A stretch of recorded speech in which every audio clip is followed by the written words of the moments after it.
दोस्तों, बहुत समय पहले की बात है। एक नगर में एक बहुत ही प्रसिद्ध गुरु रहा करते थे। उनकी ख्याति दूर दूर तक फैली हुई थी। उनके पास लोग दूर दूर से आया करते थे। एक दिन वह अपने शिष्यों को कुछ उपदेश दे रहे थे। वह कह रहे थे, हमारा मन बहुत शक्तिशाली है, इसकी शक्ति अपार है। जिसने भी अपने मन पर नियंत्रण पा लिया तो अपने जीवन में कुछ भी पा सकता है। अपने मन का इस्तेमाल करके तुम वो सब कर सकते हो, तुम वो सब पा सकते हो जो तुम चाहते हो, और इसमें तुम्हें कोई नहीं रोक सकता। वहां पर उपस्थित सभी शिष्य उन गुरु की सारी बातें ध्यानपूर्वक सुन रहे थे। तभी एक शिष्य खड़ा हुआ और उसने उन गुरुवर से कहा, हे गुरुवर, आखिर ये मन क्या है? हम कौन हैं? और इस ब्रह्मांड में हमारा अस्तित्व क्या है? इस पर वह गुरु मुस्कुराने लगे और अपने उस शिष्य से कहते हैं, तुम कौन हो? पहले तुम मुझे यह बताओ। इस पर वह शिष्य कहता है, हे गुरुवर, मैं एक लड़का हूँ। मैं आप ही के साथ इसी आश्रम में रहता हूँ। मेरा नाम पृथ्वी है और मैं आपका एक शिष्य हूँ।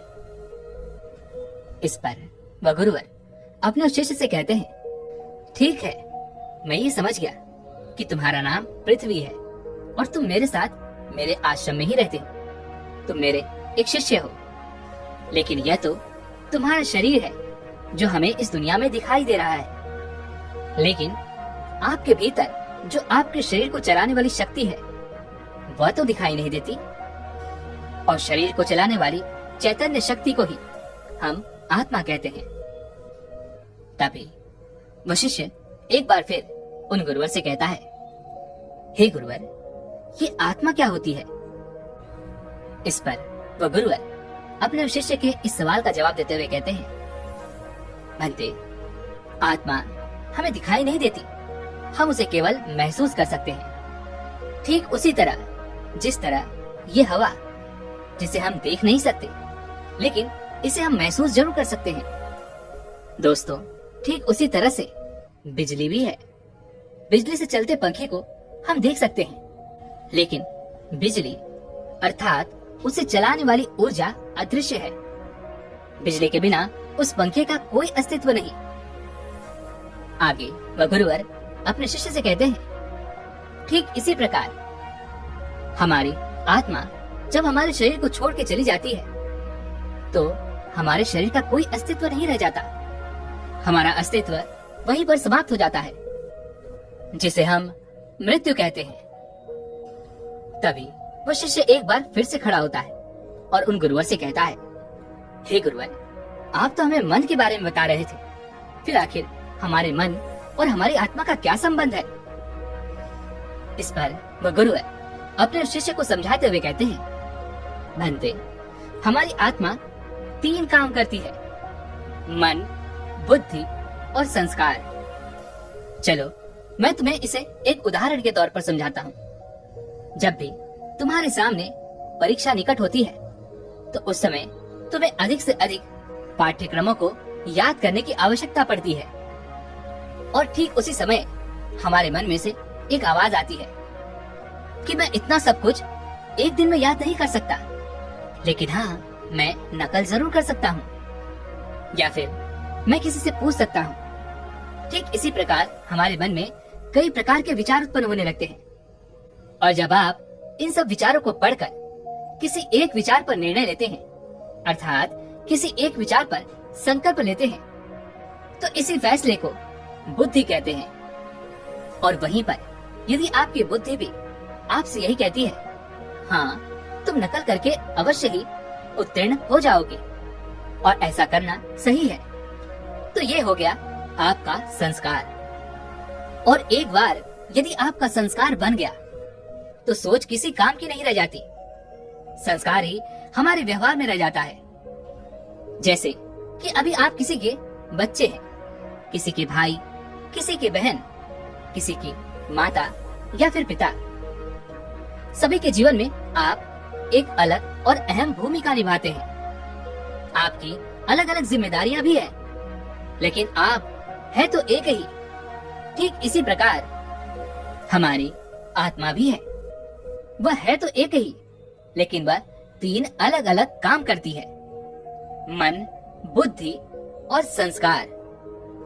और हमारी आत्मा की सबसे पहली सूक्ष्म शक्ति है मन, क्योंकि हमारा मन बहुत शक्तिशाली होता है, इसमें अपार शक्ति होती है। मन में ही सोचने और विचारने की क्षमता होती है। हमारे मन में ही इच्छा शक्ति और कल्पना शक्ति जागती है। मन से ही हम महसूस करते हैं, और जब हम अपने मन की शक्ति के अधीन हो जाते हैं तो हम अपने हर कार्य को मन की संतुष्टि के लिए करने लगते हैं। जो कार्य सरल होता है उसे तो हम बड़ी आसानी से कर लेते हैं, लेकिन जो भी कार्य थोड़ा सा भी मुश्किल होता है, जिन्हें पूरा करने में हमें थोड़ी मेहनत करनी पड़ती है, उसके लिए हमें एक सशक्त विचार और मजबूत संकल्पनाओं की आवश्यकता पड़ती है।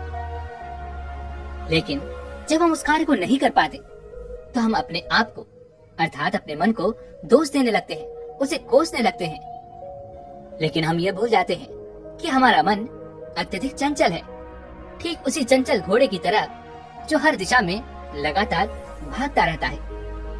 मन उस जिद्दी बच्चे की तरह होता है जो किसी की बात नहीं मानता, और अंततः उसे जो चीज चाहिए वह उसे हासिल करके ही रहता है। और जब हम अपने आत्मा के अस्तित्व को नकार करके शरीर को ही अपनी पहचान बना लेते हैं तो हम अपने मन के अधीन हो जाते हैं। इतना ही नहीं, हम अन्य व्यक्तियों के मन को लुभाने वाले वस्त्रों और तरह तरह की चीजों का आचरण भी करने लगते हैं।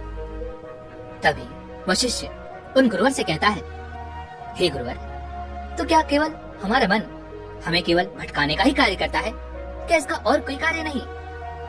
इस पर वह गुरुवर उस शिष्य से कहते हैं, भंते, हमारे मन का दूसरा पहलू भी है। हमारा मन अनंत शक्तियों और संभावनाओं का भंडार है। जब से इस ब्रह्मांड की उत्पत्ति हुई है तब से ही हमारा मन भी है, और यह नश्वर है, अर्थात इसे कभी मारा नहीं जा सकता। यह एक शरीर छोड़कर दूसरे शरीर में बस जाता है। और जब हम ये महसूस कर पाते हैं कि हमारा अस्तित्व इस नश्वर शरीर से कहीं आगे है, तब हम ये भी समझ पाते हैं कि हमारी आत्मा इस ब्रह्मांड का एक अंश है। हम अपने मन के अनंत शक्ति को महसूस कर पाते हैं। इस दुनिया में जन्म लेने वाले महान वैज्ञानिक और बड़े से बड़े लोग भी अपने मन का केवल 15% हिस्सा ही इस्तेमाल कर पाए हैं। और जब केवल 15% शक्तियां हासिल करने के बाद भी वह अपना नाम अमर कर गए, तो जरा एक बार के लिए यह अंदाजा लगाइए कि अगर आपने अपने मन का 100% इस्तेमाल कर लिया तो आप किस प्रकार की संभावनाओं को हासिल कर सकते हैं। एक औसत व्यक्ति अपने मन का केवल 5% हिस्सा ही इस्तेमाल कर पाता है, और बची हुई सारी 95% शक्तियाँ हमारे मृत्यु के साथ ही यूं ही व्यर्थ हो जाती हैं। हमारे मन में हर रोज हजारों विचार जन्म लेते हैं, और जब वैज्ञानिकों ने जब हमारे मन पर शोध की तो उन्हें पता लगा कि यह मुख्य 4 प्रकार के होते हैं, जिनमें सबसे पहला है सकारात्मक विचार, लेकिन इनकी मात्रा बहुत कम होती है। जो भी व्यक्ति सकारात्मक विचार रखता है वह जीवन में कुछ भी हासिल कर सकता है। वह हमेशा खुश और आनंदित रहता है। वह किसी भी बड़ी से बड़ी समस्या या परिस्थितियों का सामना करने में सक्षम होता है। अगला है नकारात्मक विचार। इसमें बुराई, कमजोरी और विकृत मानसिकता वाले विचारों का समावेश होता है। ऐसे व्यक्ति हमेशा एक दूसरे से शिकायत करते रहते हैं। वह एक दूसरे से जलते हैं, ईर्ष्या करते हैं, और वह अपने जीवन में कभी कुछ हासिल नहीं कर पाते।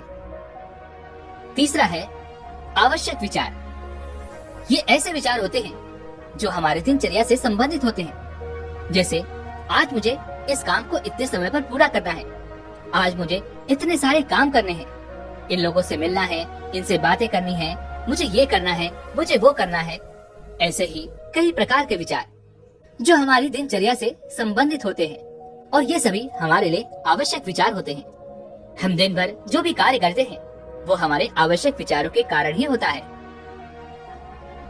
चौथा है व्यर्थ विचार। इसमें जितने भी विचार होते हैं वह सभी बीती घटनाओं से प्रेरित होते हैं। जैसे कि पिछले साल मेरे मित्र ने मुझे धोखा दिया था, इसलिए मैं उससे बात नहीं करना चाहता, मैं उससे नफरत करता हूँ। इन विचारों में हम व्यर्थ के ही दुख लेते हैं, सुनी सुनाई बातों के बारे में सोचते रहते हैं और मन ही मन परेशान होकर अलग अलग विचार सोचते रहते हैं।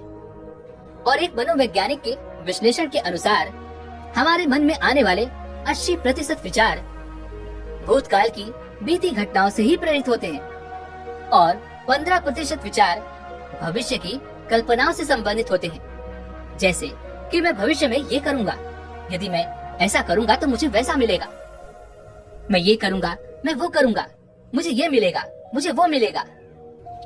और बचे हुए केवल 5% विचार ही हम वर्तमान में रहकर जीते हैं, अर्थात वर्तमान समय से संबंधित होते हैं। जबकि हम ये भूल जाते हैं कि वर्तमान हमारे लिए कितना कीमती है और ये आप भी अच्छी तरह से जानते हैं।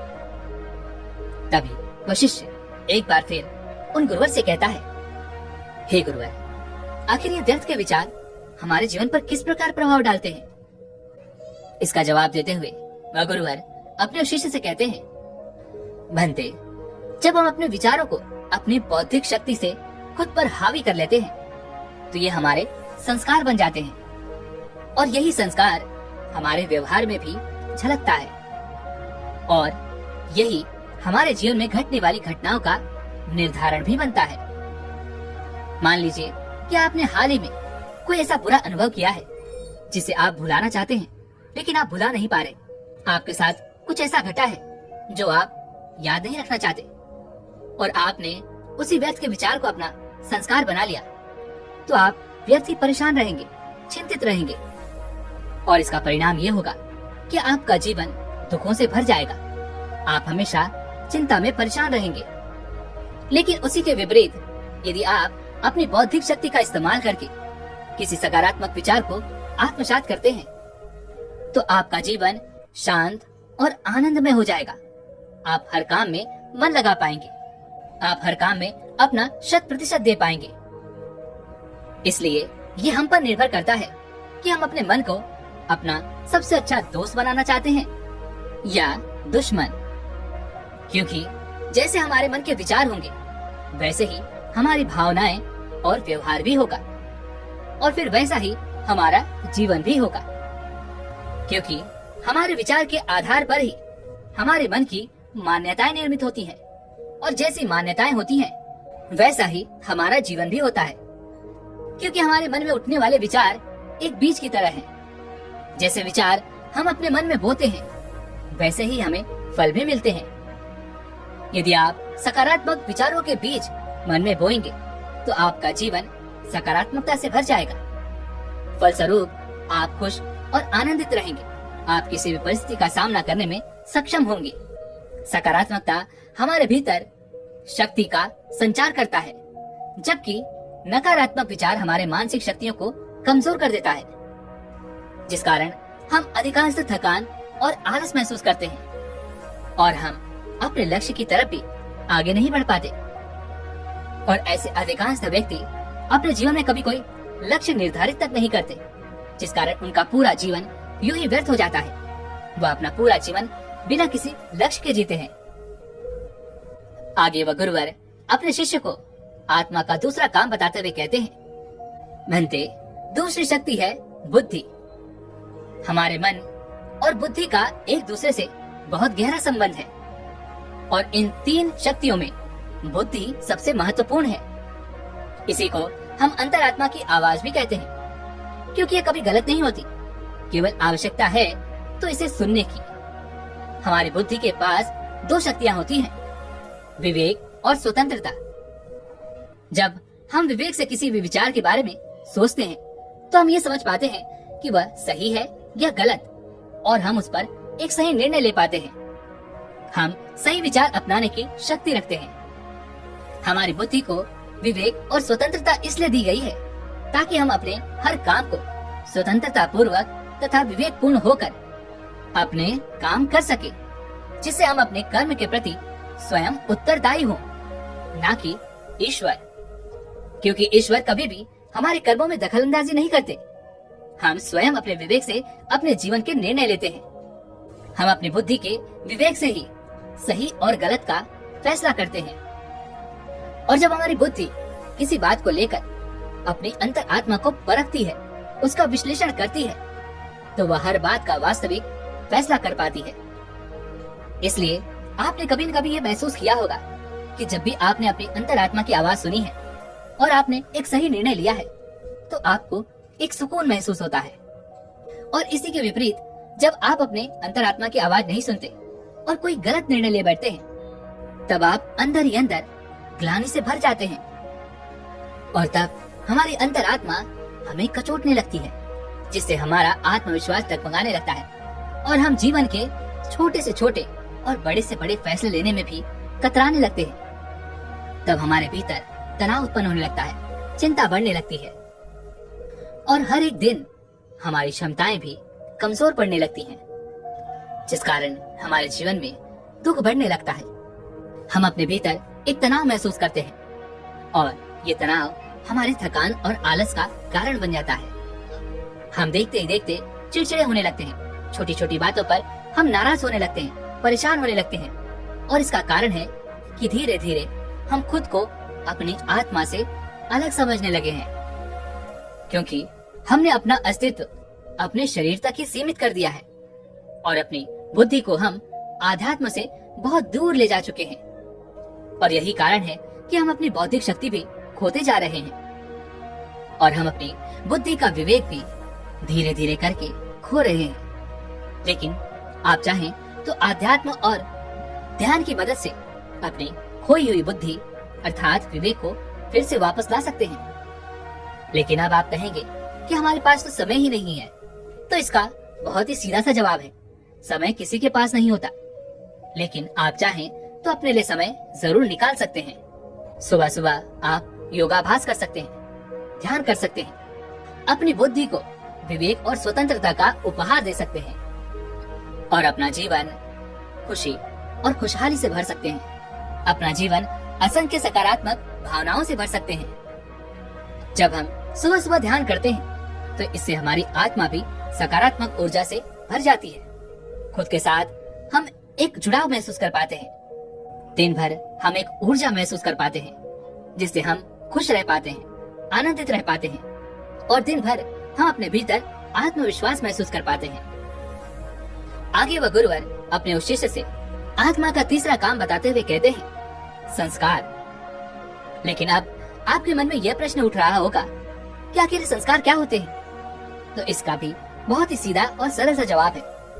मन में आने वाले विचारों को जब हम अपनी बुद्धि के तराजू पर तोलते हैं और सही और गलत में से किसी एक विचार को जब हम चुन लेते हैं, तो वही हमारा संस्कार बन जाता है और हमारे जीवन का निर्धारण करता है।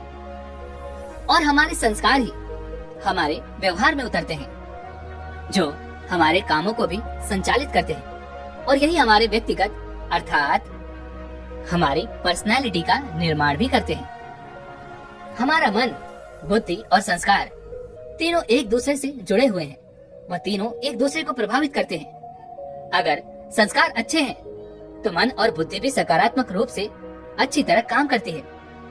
ये बात तो आप भली भांति जानते होंगे कि इस पृथ्वी पर असंख्य लोग हैं, लेकिन उन सभी के संस्कार एक दूसरे से अलग हैं। उन सभी का आचरण भिन्न है और जिसका कारण है संस्कार। और ये संस्कार भी 5 प्रकार के होते हैं, जिनमें सबसे पहले है मूल संस्कार। जब परमात्मा के धाम से आत्मा इस सृष्टि पर आती है, तब वह पवित्र और सातों गुणी संस्कारों से भरपूर और परिपूर्ण होती है।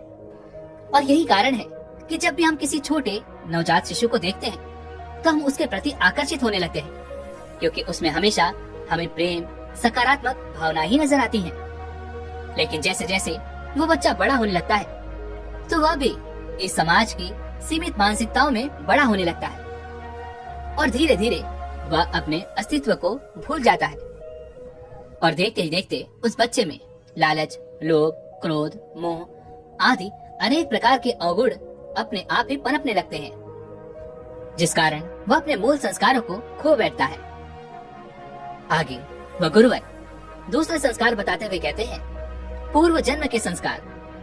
ये संस्कार हमें अपने पूर्व जन्मों के किए गए कर्मों से मिलते हैं। और यही कारण है कि आपने कभी न कभी सुना ही होगा कि किसी 5 वर्षीय बच्चे ने पूरे शास्त्रों का अध्ययन कर लिया है।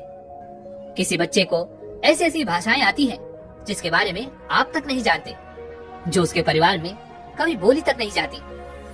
क्या आपने कभी ये सोचा है आखिर ये संस्कार उनमें कहां से आए? और यदि यह संस्कार उनके अंदर उभरे हैं तो हमारे अंदर क्यों नहीं? पूर्व जन्म के संस्कार तो हर आत्मा के अंदर उदय होते हैं, लेकिन उनकी तीव्रता अलग अलग होती है। जब पूर्व जन्म के संस्कार हमारी बुद्धि पर हावी हो जाते हैं तो हमारा विवेक काम नहीं करता और स्वतंत्रता छिन जाती है। हमारी इंद्रियां उन्हीं संस्कारों के अनुरूप काम करने लगती है। तीसरा है गर्भ संस्कार। ये संस्कार हमें माता के गर्भ में ही मिलता है। माता और पिता के आपसी चिंतन और विचारों का प्रभाव हमारे संस्कारों का निर्धारण करता है। आपने ये बात तो अवश्य ही सुनी होगी, अभिमन्यु को भी चक्रव्यूह को तोड़कर अंदर जाने का संस्कार मिला था, लेकिन उन्हें बाहर निकलने का संस्कार नहीं मिल पाया, क्योंकि उनकी माता को नींद आ जाने के कारण वह आगे की कथा नहीं सुन पाई थी। चौथा संस्कार है हमारे वातावरण, जिसे आप संगत भी कह सकते हैं। अगर हमारी संगत अच्छी रहती है तो हमारी आदतें और आचरण भी अच्छे और सकारात्मक होते हैं। लेकिन वहीं पर यदि हम बुरे वातावरण में रहते हैं तो हमारे संस्कार भी उनसे प्रभावित होंगे और हमारे अंदर भी नकारात्मकता और बुरे संस्कार ही पनपेंगे। पांचवा संस्कार है दृढ़ता। हम दृढ़ता से अच्छा संस्कार बना सकते हैं और मुश्किल से मुश्किल कामों को हम आसानी से कर सकते हैं। जब हम मनोबल का इस्तेमाल करके अपने भीतर कोई अच्छा संस्कार लाते हैं तो इससे हमारा व्यक्तित्व चमकने लगता है और हमारा आत्मविश्वास भी बढ़ जाता है। हमारी आत्मा को इस संस्कार से एक सकारात्मक दिशा मिलती है और हम लगातार अपने लक्ष्यों की ओर आगे बढ़ते चले जाते हैं। इस पर वशिष्ठ एक बार फिर खड़ा होता है और उन गुरु से कहता है, हे गुरुवर, आप कह रहे हैं कि हमारी आत्मा के 5 संस्कार हैं, जिनमें से क्या हम पहले 4 संस्कारों के प्रभाव को खत्म कर सकते हैं? अर्थात क्या हम उन्हें नया रूप दे सकते हैं? इसका जवाब देते हुए वह गुरुवर अपने शिष्य से कहते हैं, हाँ, यदि तुम चाहो तो अपने भीतर उन 4 संस्कारों को एक बार फिर से निर्मित कर सकते हो और इसके लिए तुम्हें 5वें संस्कार का इस्तेमाल करना होगा, अर्थात दृढ़ शक्ति और मनोबल से। यदि तुम चाहो तो अपनी दृढ़ इच्छा शक्ति और मनोबल से हर संस्कार को बदल सकते हो। दृढ़ता की यह शक्ति हर व्यक्ति में होती है, लेकिन आवश्यकता है तो केवल इसे जागृत करने की, और इसके लिए हर एक व्यक्ति को एक सकारात्मक संकल्प की आवश्यकता पड़ती है, क्योंकि आपका यही एक दृढ़ संकल्प आपको आपकी आत्मा से जोड़ देगा, जिससे आप अपने भीतर उन 4 संस्कारों को अर्थात अपनी क्षमताओं को जैसा चाहें वैसा रूप दे सकते हैं, और इसे ही हम आत्मिक ऊर्जा कहते हैं। इसका इस्तेमाल करके तुम अपने जीवन को एक नई दिशा दे सकते हो। तुम जैसा चाहो वैसा पा सकते हो। तुम जो भी लक्ष्य चाहो उसे हासिल कर सकते हो। बस इसके लिए तुम्हें अपनी दृढ़ इच्छा शक्ति को और मजबूत करना होगा और उस पर कायम रहना होगा। इतना कहकर वह गुरुवर शांत हो गए और वह शिष्य भी अच्छी तरह समझ चुका था कि आखिर उसे अब क्या करना है। वह किस तरह से इन सभी शक्तियों का इस्तेमाल करेगा और अपने जीवन में अपने लक्ष्य को हासिल करेगा। वैसे दोस्तों, उम्मीद है कि आपको भी ये सारी शक्तियाँ अच्छी तरह से समझ में आ चुकी होंगी, और अगर आपको ये जानकारी अच्छी लगी हो तो आप इस वीडियो को दूसरे लोगों तक शेयर कर सकते हैं और एक अच्छा सा कमेंट करके आप मुझे ये भी बताएं कि आपने आज की इस वीडियो से क्या सीखा।